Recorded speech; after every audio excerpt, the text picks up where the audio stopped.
నమస్తే అండి. Welcome to great Andhra. కూటమి పార్టీల నుంచి ఒక సంయుక్త ప్రకటన వచ్చింది.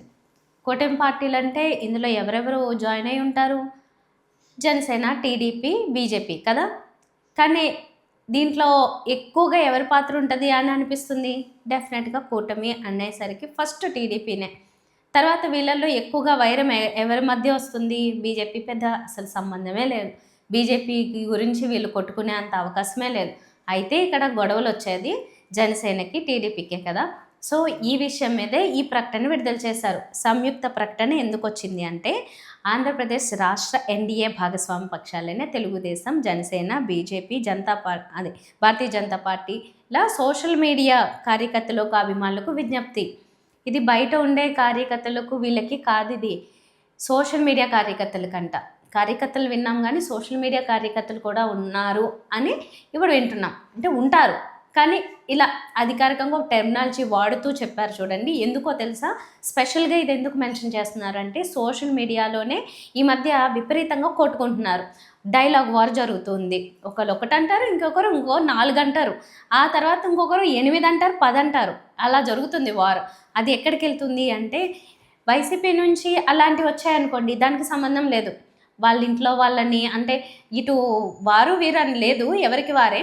వాళ్ళ ఇంట్లో లేడీస్‌న, ఫ్యామిలీస్‌న, తల్లిని, చెల్లిని ఎవరినైనా గానీ అంటే మనకి చెప్తూ ఉంటారు కదా! మన తెలుగులోనో, ఇంకో భాషలోనో తిట్లంటేనే ఆడవారి మీద తిట్లుంటాయి. అక్కడే ఎవరికైనా గట్టిగా హర్ట్ అయ్యేది. కాబట్టి వాటిని ఉపయోగించుకుంటూ ఎలా పడితే అలా మాట్లాడడం అనేది విపరీతంగా చూస్తున్నాము. ఇది కేవలం వీరు వారని కాదు, అన్ని చోట్ల ఇదే ఒక కల్చర్ అయిపోయింది. చాలా దారుణాతి దారుణంగా మాట్లాడే వాళ్ళు ఎక్కువైపోయారు. సో, ఈ సోషల్ మీడియా కార్యకర్తలు పార్టీలకి అభిమానులుగా ఉన్న వాళ్ళు ఏమవుతున్నారు అంటే, వాళ్ళకి ఒక ఎమోషన్, పార్టీ అంటే ఎమోషన్ విపరీతంగా. సో, ఆ ఎమోషన్‌లో వాళ్ళ ఇంట్లో వాళ్ళ గురించి ఎంత ఫైట్ చేస్తారో, అంతకు 10 రెట్లు పార్టీ గురించి ఫైట్ చేస్తున్న వాళ్ళు అయిపోయారు. అంటే ఎంత దూరానికన్నా ఎళ్తారు. ఏమైనా గానీ చూసుకుందాం, ఇగో ఆ స్టేజ్‌కెళ్ళి ఎలా అంటే అలా మాట్లాడుకుంటూ ఉన్నారు. ఒకరి మీద ఒకరు. సరే, ఒకరి మీద ఒకరు అపోజిట్ అంటే ప్రతిపక్ష పార్టీ వాళ్ళు మాట్లాడుకుంటే ఓకే గదా! అంటే రీజనబుల్లీ ఓకే అనిపిస్తది. కానీ ఇక్కడ ఏమవుతుందంటే, కూటమి పార్టీలో వాళ్ళు జనసేనకి సంబంధించిన వాళ్ళు, టీడీపీకి సంబంధించిన వాళ్ళు ఒకరి మీద ఒకరు ఈ రకంగా గొడవలు పడుతూ ఉంటే అప్పుడు పరిస్థితి ఏంటి? వచ్చే ఎన్నికల దగ్గర వరకైనా, ఇప్పుడైనా, ప్రస్తుతానికైనా ఈ పైనుండే నాయకులకి విపరీతమైన తలనొప్పులు. అదే జరుగుతుంది కాబట్టి అవి చెయ్యొద్దు అని. అది చెయ్యొద్దని ఎవరికి చెప్తున్నారు? కార్యకర్తలు ఈ పనులు చెయ్యట్లేదు వాళ్ళ ఉద్దేశంలో. వాళ్ళు నిజంగా పార్టీ కార్యకర్తలు ఈ పని చెయ్యట్లేదు. వైసీపీకి సంబంధం ఉన్న సూడో కార్యకర్తలు వీళ్ళు ఏంటంటే టీడీపీ అభిమానులుగాను, జనసేన అభిమానులు అన్నట్లుగాను పెట్టుకొని ఒక సూడో కార్యకర్తలు ఆళ్ళేం చేస్తున్నారంటే వైసీపీ వాళ్ళే వాళ్ళు. వీళ్ళకి కావాలని ఫర్ ఎగ్జాంపుల్ వీళ్ళు చెప్పారు, చాలా వివరంగా రాశారు అదంతా కూడా ఈ దీంట్లో. ఏంటంటే చంద్రబాబు నాయుడు గారికి అభిమానిగా ఉంటూ, ఆయన్ని పొగుడుతూ కావాలని జనసేన పవన్ కళ్యాణ్ గారిని తిడుతూ ఉంటారంట. ఈ సూడో కార్యకర్తలు ఆ పనులు చేస్తున్నారంట. ఆళ్ళంటే ఎవరు? సూడో కార్యకర్తలంటే వైసీపీకి సంబంధించిన వాళ్ళన్నట్లు. లేకపోతే వాళ్ళకేం పని? ఇప్పుడు విడిగా న్యూట్రల్‌గా ఉన్న వ్యక్తి అనేవాడు లేడు కదా మనకి. అసలెక్కడా లేడు అలాగా. అయితే జనసేన అవ్వాలి, లేదంటే నువ్వు టీడీపీ అవ్వాలి, లేకపోతే వైసీపీ అవ్వాలి. ఇట్లా ఏదో ఒక పార్టీకి సంబంధించిన వాళ్ళు అవుతారు గానీ, వీళ్ళెవరు? సో, ఈ అకౌంట్‌లన్నీ కూడా కొన్ని ఫేక్ అకౌంట్‌ల ద్వారా వాళ్ళు ఫర్ ఎగ్జాంపుల్ జనసేన పవన్ కళ్యాణ్ గారి అభిమానిగా ఉండి చంద్రబాబు గారిని తిడుతున్నారంట. అలా తిట్టి అలాంటి అకౌంట్‌లు ఎవరైతే ఉన్నారో వాటిలన్నిటిని గుర్తిస్తామంటున్నారు.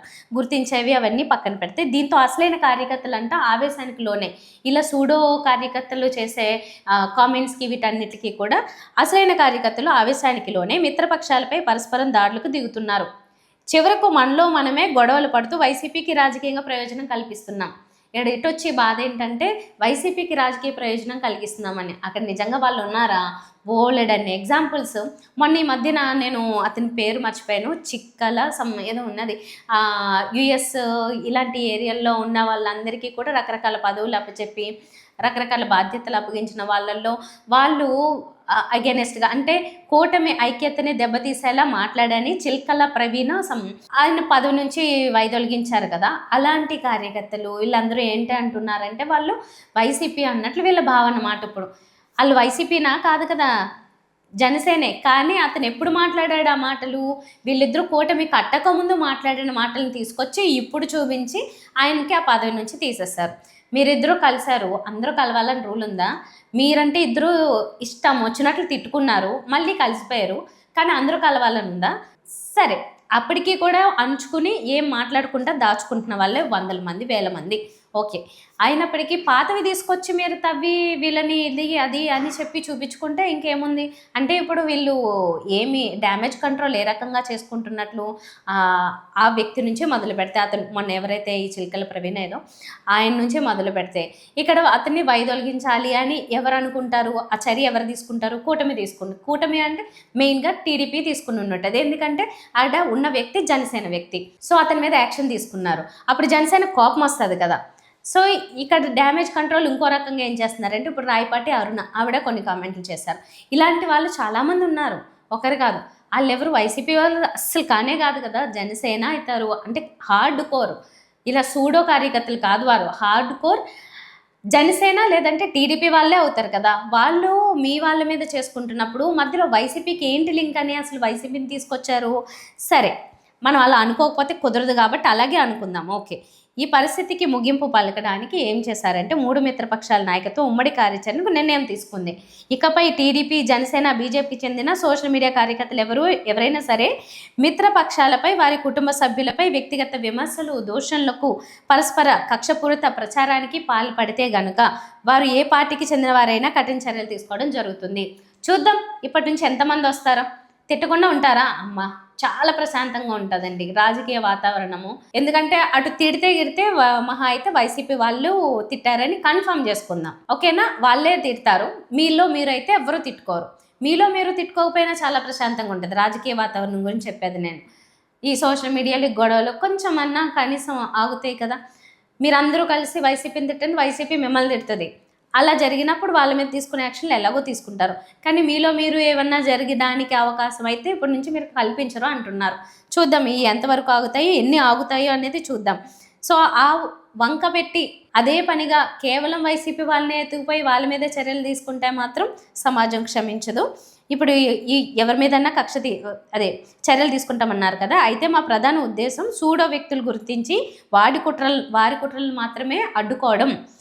అందుకు ముందుగా అసలైన అభిమానులు, కార్యకర్తలు నిజంగా ఎవరైతే ఉన్నారో వాళ్ళెవరూ కూడా ఇలాంటివి ఎంకరేజ్ చేయొద్దు అని చెప్తున్నారు. ఎందుకంటే పొరపాటున మీరు పెట్టారే అనుకోండి, పెడుతున్నారన్న సంగతి మీకు తెలుసు కదా! అర్థమైంది ఇక్కడ పాయింట్ ఏంటి అంటే ఇక్కడ ఉన్నది సూడో కార్యకర్తలు కాదు, మీ వాళ్ళు పెడుతున్నారు. మీ వాళ్ళే పెడుతున్నారు. వాళ్ళు సూడో కార్యకర్తలు వైసీపీ వాళ్ళు కారు. మీ వాళ్ళు పెడుతున్నారు కాబట్టి వాళ్ళకి ముందుగా అలర్ట్ ఇది. అయ్యో పొరపాటున మనోడు నిజంగా పెట్టేవాళ్ళు మనోళ్ళే ఉన్నారు. కాబట్టి వాళ్ళని అరెస్ట్ చేస్తే మనకే నష్టం కాబట్టి మీరందరూ జాగ్రత్తగా ఉండండి అని చెప్పి హింట్ ఇచ్చారు ఇది. అది.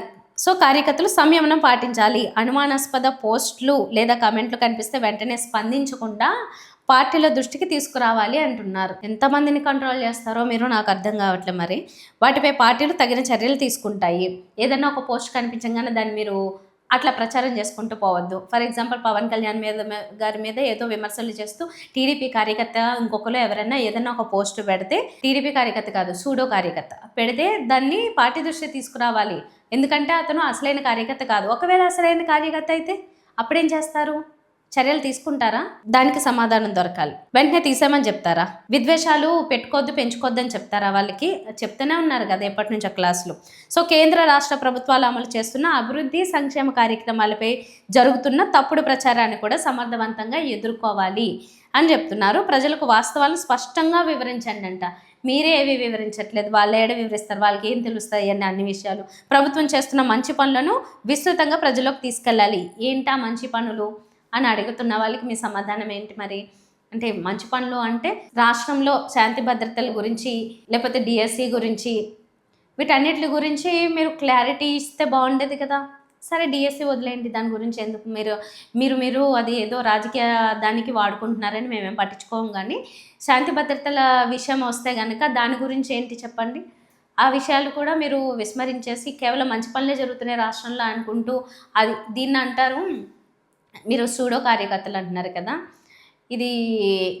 దీనికి సూడో ఏదన్నా పెట్టాలి. అంటే ఒక సూడో కాన్ఫిడెన్స్ మీద ఇట్లాంటివి పెట్టుకోకుండా నిజంగా ఏం జరుగుతుంది వాస్తవంగా మీరు మంచి చేస్తే గనక, నిజంగా మంచి చేస్తూ ఉంటే గనక అసలు మీ కూటమికి ప్రాబ్లమ్ ఏమొస్తది? మీ కూటమి ఐక్యతకి పోని భంగం కలిగినా కూడా మీరు అలోన్ ఇండివిడ్యువల్‌గా కూడా గెలిచేంత కెపాసిటీ ఉన్నవాళ్ళు అవుతారే గానీ మంచి పని చేస్తే.